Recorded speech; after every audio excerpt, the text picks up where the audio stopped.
తెలియజేసే గోడగూచి కథను ఈ కథనంలో తెలుసుకుందాం. పూర్వం ఒక ఊళ్ళో శివదేవుడు అనే గృహస్థుడు ఉండేవాడు. అతడు మహాశివ భక్తుడు. ప్రతిరోజు తమ ఊళ్ళో ఉన్న శివాలయానికి వెళ్ళేవాడు. శివదేవుడు శివాలయానికి వెళ్ళేటప్పుడు ఒట్టి చేతులతో వెళ్లకుండా బాగా కాచి చల్లార్చిన కుంచెడు పాలు ఆలయానికి తీసుకువెళ్ళి శివుడికి వాటిని నైవేద్యంగా ఆరగింపు చేసేవాడు. అలా భక్తితో స్వామికి నమస్కరించి ఆపై ఆ పాలను ఇంటికి తీసుకెళ్లేవాడు. ఇలా పరమనిష్టతో ప్రతిదినం కుంచెడు పాలును శివుడికి ఆరగింపు చేసేవాడు. ఒకరోజు అనుకోకుండా శివదేవుడికి భార్యతో కలిసి పొరుగురికి వెళ్లాల్సిన పని పడింది. దాంతో తను శివుడికి పాలని నివేదించేది ఎలాగా అని ఆలోచించాడు. ఇంట్లో అందరికన్నా చిన్నదైన కూతురిని పిలిచి, పాప, మీ అమ్మ నేను పని మీద ఊరికి వెళ్తున్నాం. మేము ఊరి నుంచి తిరిగి వచ్చేదాకా ఇంటి దగ్గరే జాగ్రత్తగా ఉండు. ఇంకో ముఖ్యమైన పని కూడా నువ్వు చెయ్యాలి.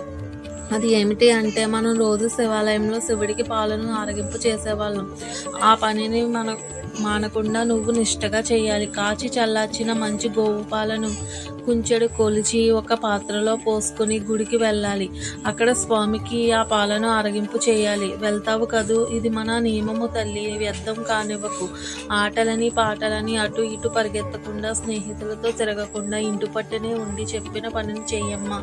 మరిచిపోవు కదా, మా బంగారు కదా అని గడ్డం పట్టుకొని బతిమలాడి మరీ గుడికి వెళ్లే పని పాపకు అప్పగించాడు శివదేవుడు.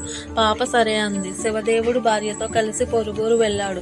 మరుసటి రోజు పాప చాలా ఉత్సాహంగా ఉల్లాసంగా స్నానాదులు ముగించుకొని మంచి గోవు పాలను మరగ కాచి చల్లార్చి సరిగ్గా కుంచెడు పాలు కాసుకొని గిన్నెలో పోసుకొని గిన్నె చేత పట్టుకొని తను కట్టుకున్న పలచని కొంగును పాల మీద కప్పి సరాసరి గుడికి చేరింది. గర్భాలయంలో కొలువైన శివలింగమూర్తి ఎదుట పాల గిన్నెను ఉంచి 2 చేతులెట్టి స్వామికి మొక్కింది. పాల వైపు చేతులు చూపిస్తూ, శివయ్య, ఇవి ఇదిగో పాలు, నీకోసం తెచ్చాను, ఆరగించవయ్యా అని శివుడికేసి చూసి చెప్పింది.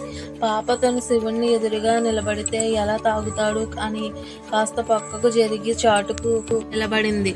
కాసేపు అయ్యాక వచ్చి ఆ గిన్నెలో చూసింది. గిన్నెలో పాలు అలానే ఉన్నాయి. అప్పుడు పాప, శివయ్య, పాలు తాగలేదా?